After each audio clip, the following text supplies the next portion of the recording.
is a new day, and sometimes the plans that you have aren't the plans that you think are going to be executed. Things come up, opportunities arise, and I think they understand, but you'd have to ask them. Today, I don't see us making any more trades. Certainly, I don't see us trading our quarterback. Okay, it's hard to firmly believe everything Gruden is saying at this point, since he has made a number of interesting decisions. See, do the Raider player have a right to be upset with the way Gruden's handled the housekeeping on this team so far? Of course it is. I mean, NFL's players expect life expectancy 3.4 years. This is the oldest team in the NFL. Now, you don't put the oldest team on the field unless you think we're going to win right now. So if you're a veteran player, and then now you're 2 months into the season, you're like, man, Khalil Mack's not here, Amari Cooper's not here, and the coach, they always try to say, I'll never lie to you, I'll never deceive you. Hey, Jon Gruden, you need to get that back into coaching. That's one of the things, that's one of the hallmarks of a coach, that you can trust him. He's going to do what is best for you as far as your career, what's best for the team, and he's going to develop your talent. I tell my kids all around the country, when you go to that building, Amari Cooper, all of them, I want you to submit your talent to that coach. But now you got a coach, you don't know if he has what's best interest of the players in mind. You know he doesn't, because you don't let Khalil Mack out. You don't let these guys that have sterling personalities, no character problems. We thought the Rams was going to have problems. We're stupid.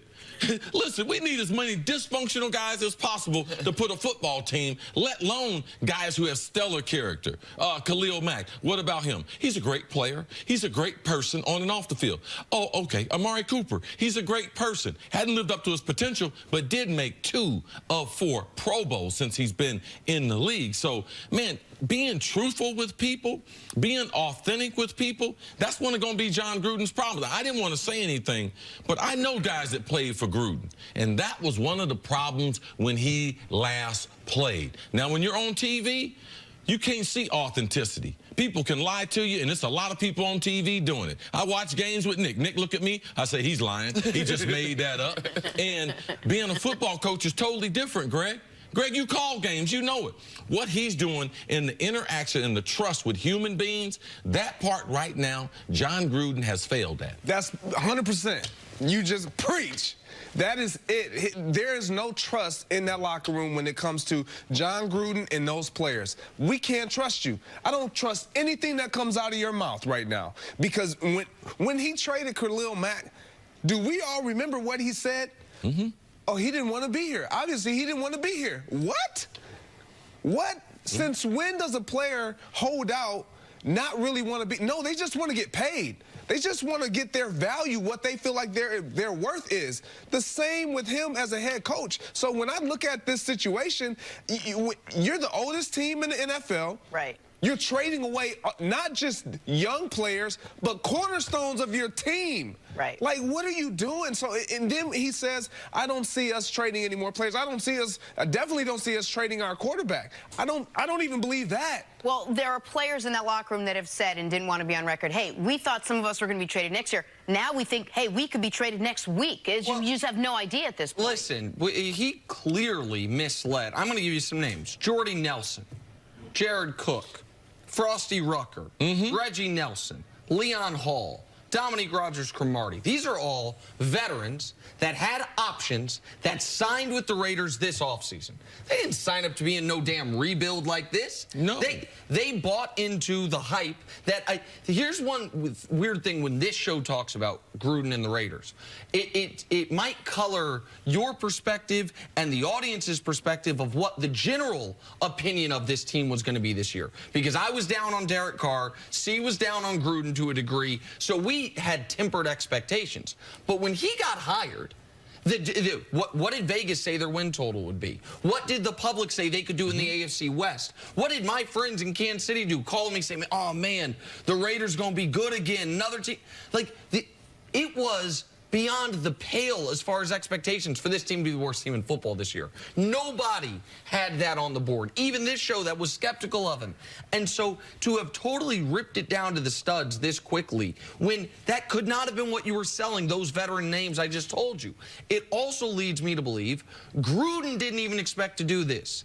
That's the problem with his offseason, not just commentary. You can lie in your comments. You can't lie in the draft, and you can't lie in your signings. And when you go out and actively make yourself the oldest team in the league, you are sending a signal, we think we can win right now. So that was an immediate miscalculation. And the other problem, if you're a Raider fan, even if you buy into, all right, 5 first-round picks over the next 2 years, like maybe you don't like Derek Carr either, might get another first-round pick for him. Look at Gruden's track record in Tampa when he got personnel control about who he drafted, how successful those picks were. Because it's one thing to have draft picks. It's another thing to draft Khalil Mack with them. It's another thing to draft the right people with them. You don't think this is what Jon Gruden wanted all along, that this was part of the plan? Not all along. I think it became the plan. When did you think that changed and why? I think them losses. Once they started losing will bring out something. But Khalil Mack was on the table before they even started. I understand. The Khalil Mack thing was just Jon Gruden being stubborn and rebellious. It's like he wanted to put his foot down and show who was in charge. Like, this is a new sheriff in charge, and it's just not the way you can do things with a player like that. To me, I believe Jon Gruden was disingenuous from the beginning. I believe he didn't have intentions to sign Khalil Mack. I believe that Jon Gruden wants to be the only star in Oakland. And anyone that approaches that, even being a quarterback, is going to be a problem. I believe they're going to have a problem with Jon Gruden. If Jon Gruden had a 3-year contract, they'd be talking about firing him right now. But the Raiders, they signed him to one of the most ridiculous contracts in the history of sports. And there's a saying, you stuck like Chuck? Man, the Raiders are stuck with Jon Gruden. You did this to yourself. Greg, I know you're a family man. When you're not here, you're in Minneapolis, so you don't spend a lot of time in Vegas, I would imagine. But if you did, and you went to Vegas, and you see those Raider billboards, who do you think's on them? It's Gruden. They ain't got no players left to put on. Like, they're marketing them as Gruden. And the point of him wanting to be the only star and the contract, I think those are all good points. I also think you also have to remember, how did his tenure end as far as why did he get a 10-year contract? Well, Al Davis fired him. Mark Davis, the son, who then wants to strike out on his own, not just be the son of one of the most important owners in sports history with a goofy haircut. He wants to be his own man. You know what?